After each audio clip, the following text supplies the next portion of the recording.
different types of content that's out there. Should I be doing value content? Should I be doing storytelling? Should I do a mix of both?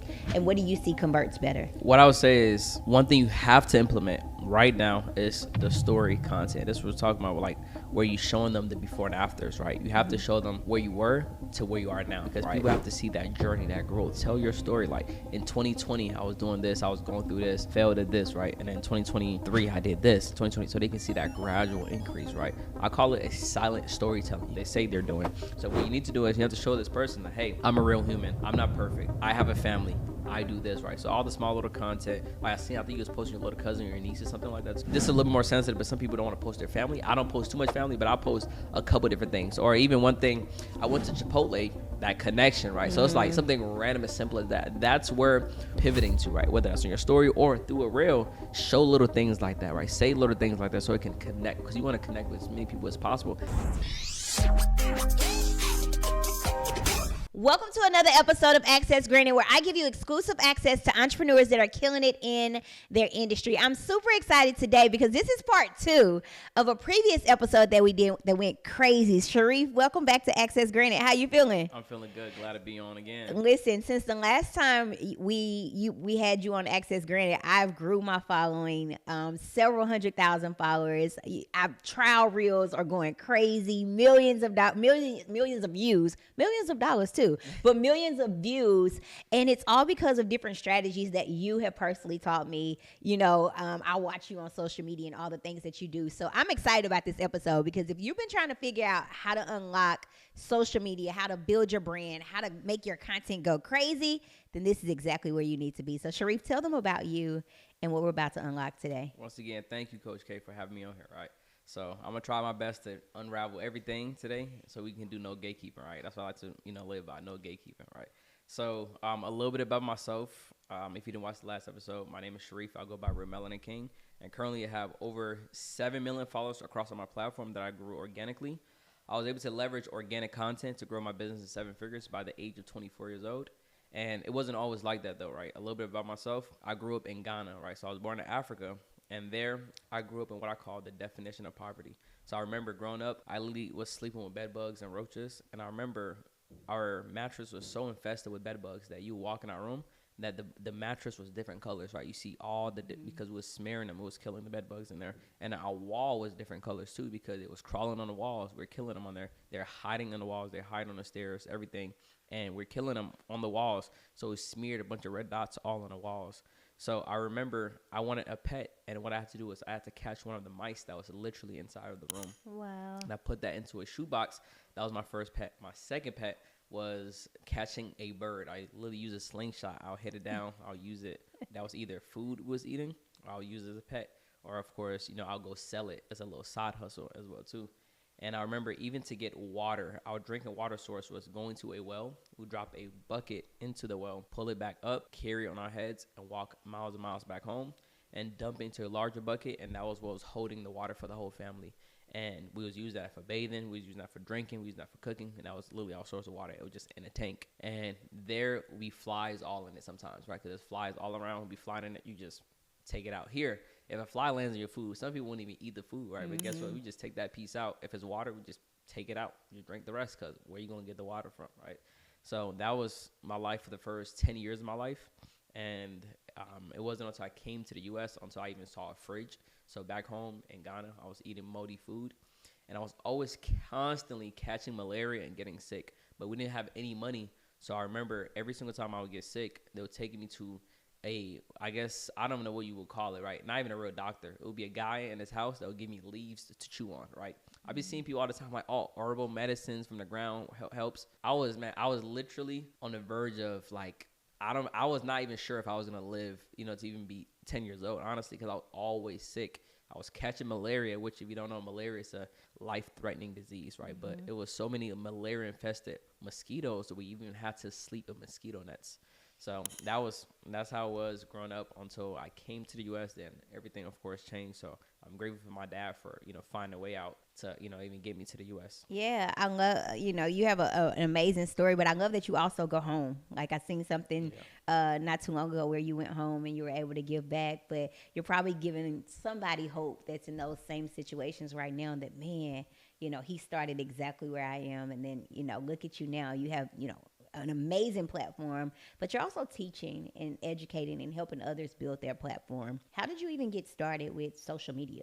Yeah, that's a good question. So to even get started in the social media space, I remember growing up, the biggest thing was social media, but it was just YouTube at the time, right? Because it was like everybody was stuck in a traditional way of making money, which is the 9 to 5 job and stuff like that. I didn't know anything outside of that, and then I started learning that people was making money from YouTube, and I'm like, okay, people can make a living from YouTube.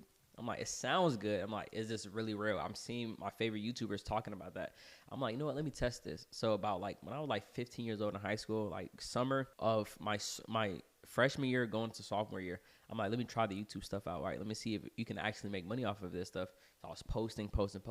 But a little about me too, right? When I came to the U.S., I was getting bullied a lot, right? I was getting bullied for being dark skinned. I was getting bullied for having an accent. I was getting bullied for being African, right? They was calling me literally African booty scratcher. Like Aww. literally, people would be, people would turn off the light in class, and they're like, "Where did Sharif go?" Like that's literally what the kids was doing. That's how my school was, That's right? so terrible. And at that time, I literally just hated myself so much. I remember I tried to bleach my skin when I was a kid because I'm like, yo, I'm getting made fun of so much. And at that time, I tried everything possible to fit in, and I literally just wanted to be like the average person. I'm like, I'm not even I'm below them. I'm like, I just want to blend in. I don't want no problem. I just want to blend in. I remember at the school I was in, right, there was this kid, he was looking at me and he was just bullying all the kids, and he was like, man, you don't have any designer clothes, you don't have any true religion, you don't have any name brand. I'm like, I don't know what that means, right? Like, what is name brand? What are you like, what's true religion? I'm like, I don't know what none of that means, right? And he was like, oh, you don't have money to afford a belt, because I'll get the belt that comes, I don't know if you remember, it would be belts for kid jeans that would come with the actual pants, right? Mm-hmm. But it's not like a regular belt, it's like a string thing. And he's like, oh, you so broke you can't even afford a belt. I'm like, what? Right? So now I just wanted to fit in. I was getting made fun of because my parents would buy me clothes for me to grow into. So I was already small, and I was getting big clothes. Everything in the book, I was getting it, right? So because of that, I just wanted to fit in as much as possible. I tried my hardest to get rid of my accent. You can tell right now. You can't tell I'm African, right? And and then later on, I got dreads. My dreads was literally from my fingertips to my elbow, right? I had dreads to fit in with the Americans. People would ask me to speak my language. Like, oh, you speak another language? I'm like, nope, I'm African American, right? So saying all that to say, when I started doing content, because of all that, I didn't want anybody to know about that, because I'm like, I was finally getting out of that phase. I was becoming one of the cool kids or whatever, right? So like, I was kind of fitting in a little bit, right? I was fitting in high school, so I didn't want to revert back to it. So I didn't tell anybody I was doing content, right? So I started watching YouTube videos, and I'm trying all the techniques and stuff like that. I was staying consistent with content over the summer, and I'm like, if I can make even $1 off of this, I can't stop, because now I know it's possible to make money off social media. And I had just got a job, right? I was getting like $150 a week. So I remember YouTube cut me my first check after maybe 4 months of posting, and I got $300. It was 300 or so. And I'm like, I just got paid for making videos online. It completely changed my whole entire world, right? I was 15, 16. I got paid from YouTube for doing content. I'm like, wow, so this is actually real. I'm like, and I'm barely getting views. I'm like, imagine if I could take this to another level, right? But at that time, of course, I still had school. I was working my 9 to 5. It wasn't anything crazy. It was like 300 for the month. After that was like 100 and everything. Nothing crazy. So I kind of was doing different side hustles. I'm trying drop shipping, print on demand stores, Etsy stores, everything possible, make a little extra money, right? But I was always just hustling. Like I said, when I was in Ghana, I was selling birds, right? And so I was trying everything possible. And it wasn't until I graduated high school and I got my real estate license. And my brokerage, the top real estate agents were all on social media. So now it came full 360. And I thought about it. I'm like, okay, well, I have some experience with social media now, and I see people are blowing up way faster with social media, because we don't just have YouTube anymore. Now we have TikTok, right? So, and TikTok at the time, of course, going crazy. And I'm like, okay, let me try TikTok, right? So the top agents was using Facebook. I'm like, let me get on TikTok. And I started posting content on TikTok, and me and one of my guys became each other accountability partner. Like, okay, who can get to the first 10K followers? Who can get to the first 50K followers? Who can get to the first 100K followers? And I remember I already had the experience because I had tried it. It wasn't going anywhere crazy, but I just became so locked in. I'm like, it's gonna work or it's gonna work, right? Because I'm like, yo, I made a promise to myself that I had to make my first 6 figures before I turned 22, and I'm like, I'm 21 right now, you know, so I'm like, I gotta get it together, and I'm making $3,000 a month. I'm nowhere near 6 figures, so I just locked in with the content and start going in every single day, posting multiple times a day, learning all the strategies, consistent with it, and learn all the strategies, going back and forth, getting feedback. My friend was learning different strategies, implementing, and within literally 2 months, I grew over 100K followers, and that was on TikTok alone. Then I'm like, let me hop onto Instagram, because actually my cousin in Texas sent me a video that somebody took my content, posted onto Instagram, and I wasn't on Instagram yet. It got 6 million views. I'm like, I've never had a 6 million view video, so maybe I need to get on Instagram. Yeah. Got on Instagram. Within 2 months, I grew 200K followers, and then one of my guys like, you can make a lot of money on Facebook as well too, because Facebook just paying you for the views on top of whatever you're promoting. I'm like, so I'm essentially going to have a negative cost per acquisition, essentially, because instead of paying for paying for clients on these platforms running ads, I'm like, I'm having free content and I'm getting paid for the free content. I'm like, okay, cool. So I posted onto Facebook, and in 3 months I grew 1 million followers. That's insane. With all of that, that's when. So now you actually help and you teach and you educate others, and you have a free class coming up where you're going to teach people this information. But I want us to give them some access today, because I've noticed you've been able to help so many people grow their platforms from zero, and you have, several pages that you have grew as well. If I'm watching this right now and I have 0 followers, I start my account today, what would be exactly what Sharif would do to grow that page? The first thing I would do is go over to Instagram and search up my niche. You just want to simply start going through the top performing pieces of content to know what's already working. A lot of people start out with the mistake of just going in, just kind of winging and just doing whatever. The mistake, because they're not going to know the structure of the actual content, the hook, the structure, the formats, right? So what I'm going to do is I'm going to go and study what's already working, because if it worked once, it's going to work again, right? So I'm going to use that as a frame of reference, not copying, but it's a frame of reference so I can know what's working, right? So I'm going to be studying things like the hooks, the structure, the formats, and then I'm going to make my own version of those videos on those similar topics. And then what I'm going to do is I can actually find any of those videos and I can copy the link of that video, and I can go over to a website called socialminds.io. There I can actually paste in the link of the video that already worked, and it's going to restructure the whole entire video in my own tone of voice. So now I have a brand new viral video script based on a concept that already worked, right? So I'm literally just copying off of something that worked, recreating it in my own tone of voice, in my own format, and I'll just double down on that. I'll go to CapCut. CapCut, they have a teleprompter feature. With the teleprompter feature, I can just paste in that script, and boom, just like that. I don't have to try to memorize the script. It's literally right in my face. I press record. I can record everything right there. They have an AI feature that will literally edit the video for you by you telling it exactly what you want in the video. Wow. And the thing you need to do in the video is, when it comes to editing, add 2 things: auto captions and retention editing. Retention editing meaning remove all of the filler words, because that's what's hurting the attention of the actual viewers that's watching the video. I'll do that, and I'll double down on that post 2-3 times a day, and it's going to get me to that next level. Oh, that's amazing. So I can find somebody that already has a platform that's already, that's in my same industry. So let's just say grants, for example, because I teach grants. So I can go find somebody else that's in the grant space. I see their content. I can copy their content, put it into SocialMinds. SocialMinds is going to help me create and make it mine. Yes. And then I go to CapCut, and then CapCut gives me a teleprompter and shows me what to say. Exactly. So all I have to do is execute. You just got to execute, honestly. I love this. And there's so many people that are like, well, I'm stealing somebody else's content. But it's okay to be a copycat as long as you're copying the right cat. Exactly. One of my mentors says that. Exactly. And so, if this is a strategy that you see is working for somebody else, why would you try to recreate this information? And that's why I tell people they have to tap into like mentorship programs and communities, and where you have people that have built the platform that's 7 million followers across all these social media platforms. Well, I try to grow it on your own. When you can tap in with Sharif, and he can show you exactly what to do to lock in. So I love that. So I guess one of my biggest questions, and a question that we get all the time, is now that we have this platform, or now that we're creating content, each social media platform has different strategies.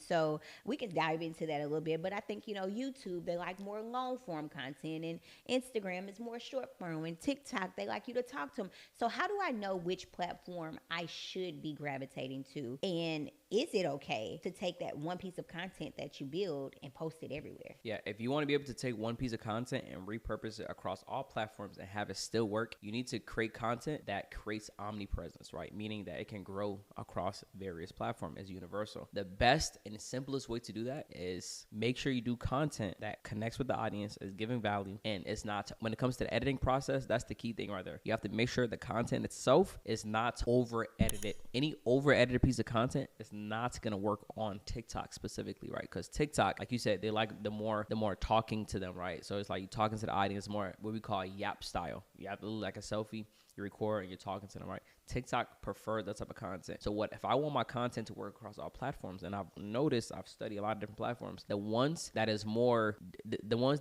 laid back on the editing, where you just add the two things, which is the retention editing and the auto captions, those tend to work across all the platforms, right? So that's what I would recommend if you want to create content that, of course, works on all the platforms. Another thing is, I want you to remember, Instagram copied their algorithm from TikTok. What does that mean? That means TikTok did it first. So the easiest way to get content that works on Instagram and TikTok, and of course, if it works on Instagram, that means it's going to work on Facebook, is by doing your content research on TikTok itself. If you do content research on TikTok, which you can do that with Socialize as well too. You can copy the link from TikTok, put it into Socialize. If you do the research on TikTok, you can get content that already work on TikTok. And what I've found is content that works on TikTok works on Instagram, but content that works on Instagram does not work on TikTok. So if I make content that's tailored for TikTok, is 9 times out of 10 gonna also blow up more or do the same amount or right around the same amount on Instagram as well too. So that's an easy strategy that somebody can actually leverage so they can create content that works on both platforms, right? And if it works on those two platforms, YouTube copied Instagram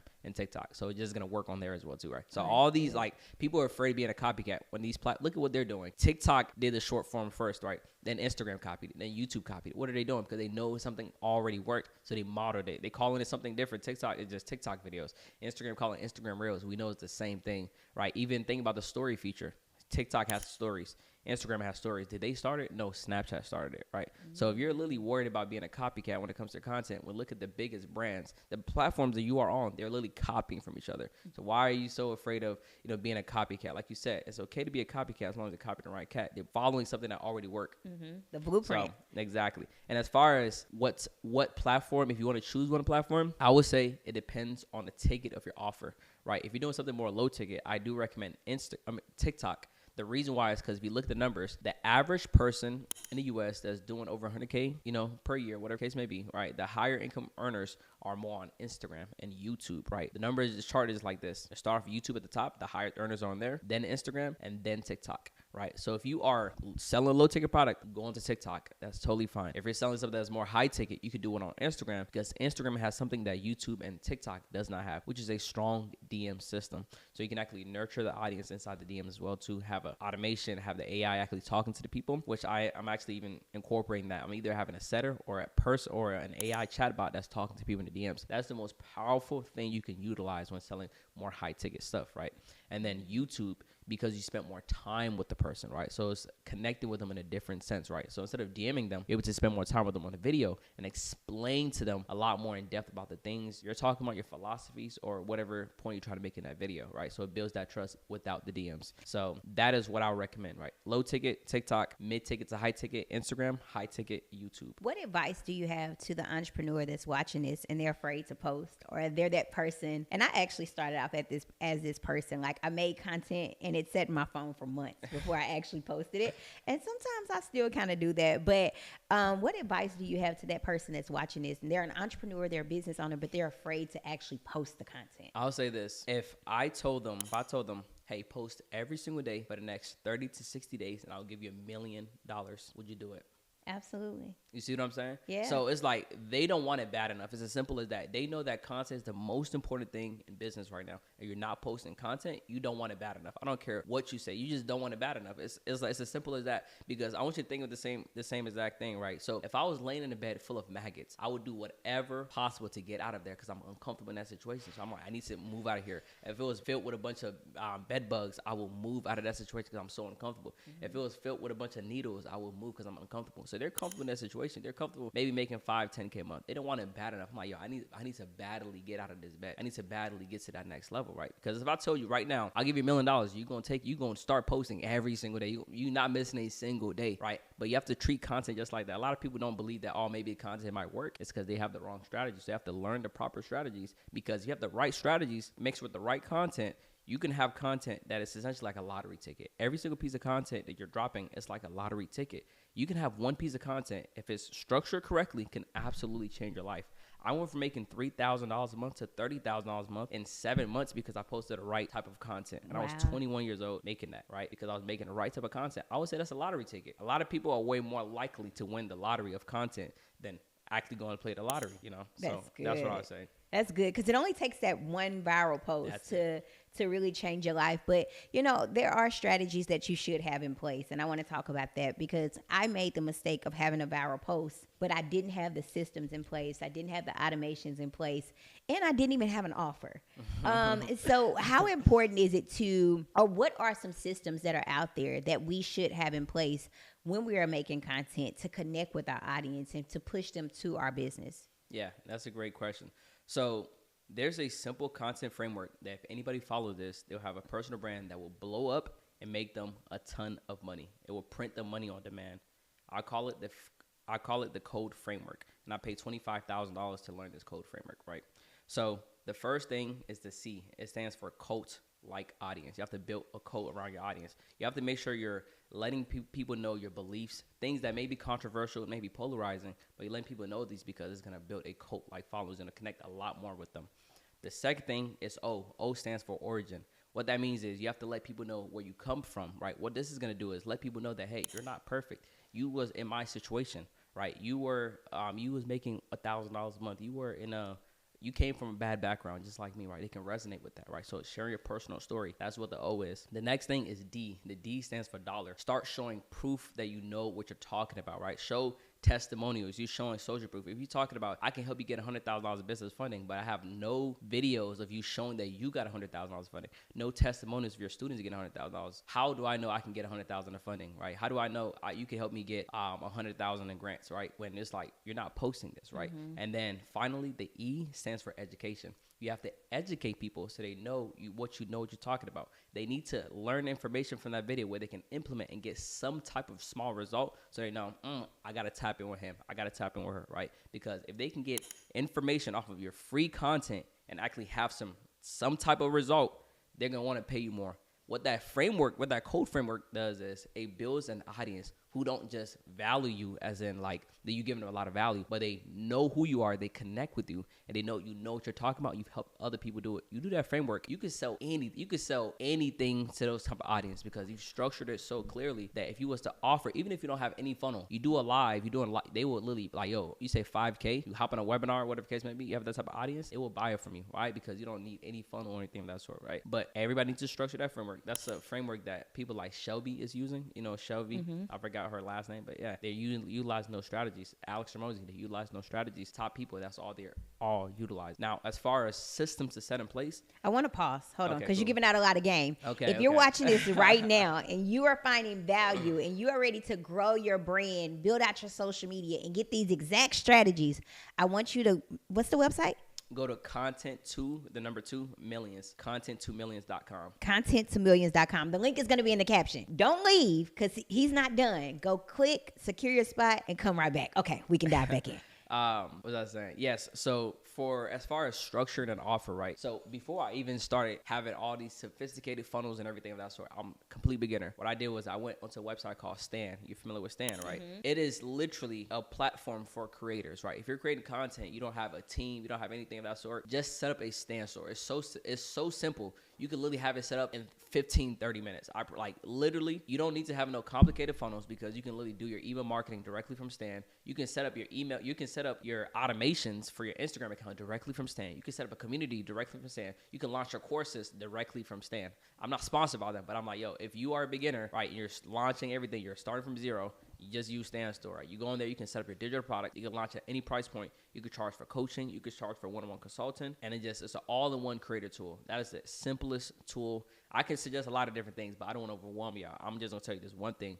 Use Stan Store if you are not already using that. That's amazing. So if I'm watching this right now, what are some, and this is something that I actually, you teach me so much, like, and I owe you like millions of dollars, not millions, y'all, but I owe you, like, you literally, like, She said, don't charge me millions. Don't charge me millions.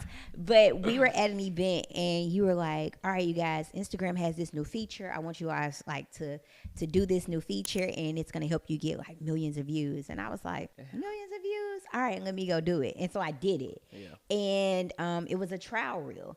Yeah. And it pretty much put my video in front of an audience that was not following me, and it helped me get millions of views and several thousand followers.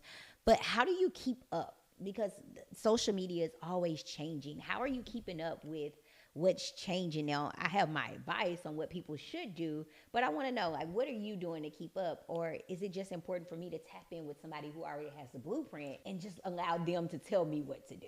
Yeah, I mean, the first thing I would say is, at this point, since I have so many followers, I do have an unfair knowledge because I have insider trading knowledge. What I mean by that is Meta literally flew to my house to interview me on why I'm growing so fast, how I'm growing so fast. Wow. They came there with 5 people on camera, filmed the whole entire process, asking me what advice I have for other people, you know, so they can have more people grow. So now I have connections with Meta, right? Now, like, I'm literally getting certain emails, I'm getting certain phone calls and stuff like that. So now I have insider trading knowledge, right? So I'm able to learn a little bit more about the new features, and I'm asking them, hey, what else is coming up, right? So I know the new tools before they even launch, right? So that's the first thing, right? The second thing I will say is I'm super addicted to social media, right? Like, in a sense where a lot of people are already using social media, where not in the sense where a lot of people using social media just addicted to scrolling and stuff like that. I have a little addiction with that. But the key thing I'm talking about is I'm always studying. I'm constantly studying, just like you're always studying things for new grants, right? You don't have time, the mental bandwidth to study everything for content. That's not your expertise. That's not, you just, okay, I use this for my business. I'm not an influencer content creator. I'm just using it for my business. Okay, cool. Well, I'm the person. I love content. You love grants. You love funding. I love content. So I'm always studying it, right? So I'm always like, and like every time I watch a video, my brain, like, it's on autopilot to find the strategies on why that video did so well. Like, that's all I'm thinking about. I'm like, analyzing the video. Like, if you look through my saves, I'm so organized. I have like different frameworks, everything all in there, because I'm so addicted. Like, subconsciously, I'm just studying every single key thing in the video. I'm like, okay, this person used this. I'm not watching video like you, like, oh, like, this is information. I'm like, why did this do so well? What was the structure? What's the framework? Is it a new trending style? Is it a new trending format? What is it, right? So that's like subconscious, right? And another thing is also, I'm teaching so many people, right? And I've became exponentially better at content because I've taught so many people. What the funny thing is, what ended up happening is I'll teach somebody a strategy. They would do it incorrectly, but end up being a good incorrection, right? And I'm like, oh, that's not what I was talking about, but I like that. And now I'm adding that into my vault of different strategies because that's not what I was talking about. Like, oh, this is not what you're talking about. I'm like, it worked though. So now we have a new strategy, and that's making me infinitely better because I'm teaching so many people and we're getting people so many results. As far as like learning new strategies, like, yes, you gotta tap in, honestly, right? Come to the class, I got you. As far as learning new strategies, whenever you're watching a piece of content, like I said, just if it's in your industry, or even sometimes I'll go study different industries, but if it's in your industry, what you need to do is make sure you are studying the hook, the format, and you don't study the 3 different kind of hooks. You don't study the visual hook, the verbal hook, and the text hook, meaning how did that video start, right? Why am I intrigued in this video? So the first thing I look in the video, I look at the video and I look at the likes, right? And then I look back at the video. I'm like, okay, cool. This did good. Let me start studying it. And I'm looking at what did the person do? So sometimes it's small as somebody starting off their video, but instead of just having the video recorded, they're placing the camera down as they're talking, right? Or maybe they're lifting it in a way. Maybe it's at a different angle. So I'm studying the visual hook, and then the text hook. I'm like, like, this is a good format, right? Whether they use specific emojis or specific structure. I'm like, okay, maybe a specific font. I'm like, okay, I'm studying that. And then, so I want people to start studying those little things. And in order to get, a lot of people, I hear people say, hey, I don't see my kind of content in my niche. I mean, my content on my algorithm is because you're watching random stuff. That algorithm will feed you what you're watching. What you need to do is start taking one account. I sometimes either have a burner account, but take one account and start searching up everything related to your niche. Everything that's related to your target audience, who you're helping, what problem you're solving, search that up and literally just start consuming that content. And the strategy is literally share it to yourself or share it to somebody. When you share it, the algorithm like, if you're sharing this, you must be interested in this. You go back to your explore page and your free page, you refresh it, you're going to start seeing a bunch of content that is related to what you just searched. That's for sure, right? Just share it a couple times, off platform, in platform, you're going to start seeing a bunch of them and then start using that as a basis to study, right? Good. So that's what I use to study a lot of content. And then what I do is I create, inside Instagram, you can do the saves, right? I'm really organized with the saves. I'm not sure if you use that, right? But I might have one. It might be video ideas. Might be trends. It might be hooks. It might be visual hooks. I'm not right? organized, but Yeah. I will be.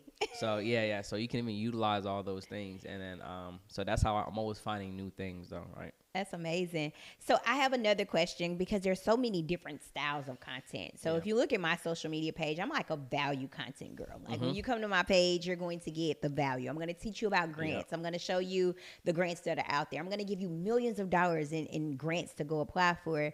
But I do this to grab your attention because you still don't know how to apply for the grants. So you got to come to me to learn how to apply for the grants. What are some different types of content that's out there? Should I be doing value content? Should I be doing storytelling? Should I do a mix of both? And what do you see converts better? Yeah. So what I would say is one thing you have to implement right now is the story content. This was talking about, like, where you showing them the before and afters, right? You have to show them where you were to where you are now, right? Because people have to see that journey, that growth. Tell your story. Like in 2020, I was doing this. I was going through this. I failed at this, right? And then 2023, I did this. 2020, so they can see that gradual increase, right? I call it a silent storytelling. You can do it through, you could do one through a talking head talking to the audience, or you can do a silent storytelling where you have the picture or a video text on screen that explains exactly what's going on. You could do it two different ways. You could do it through the carousel. You can do it through a carousel and have a swipe. They like a swipe file, essentially. They can swipe through and kind of read the story, see the visuals. They have to see some type of visual, not just a blank white background.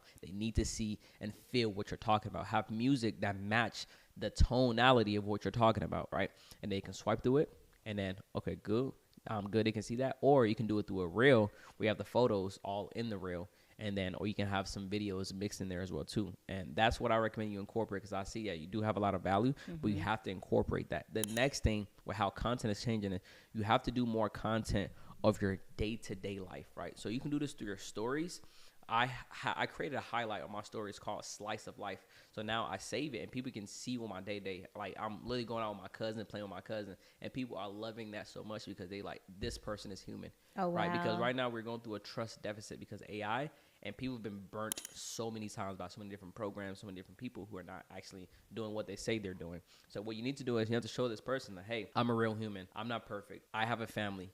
I do this, right? So all the small little content, like I think you was posting your little cousin or your niece or something like that too. That's amazing. That's and my people, daughter. That's your daughter? Yeah, it's my daughter. I didn't know you had a daughter. Most people don't know I have a daughter. I was the parent that wanted to hide my daughter from the world. Yeah. And then she snuck and she got on TikTok and she started making money on TikTok. And she's made over 6 figures on TikTok. So I saw that. I'm like, I can't hide you anymore. You're making 6 figures. I thought it was your little cousin. No, that's my daughter. That's my baby girl. Congrats on that. she got the same spirit as you. That's amazing. Yeah. Even stuff like that, even posting stuff like that. So people should be seeing, okay, your daughter and stuff like that.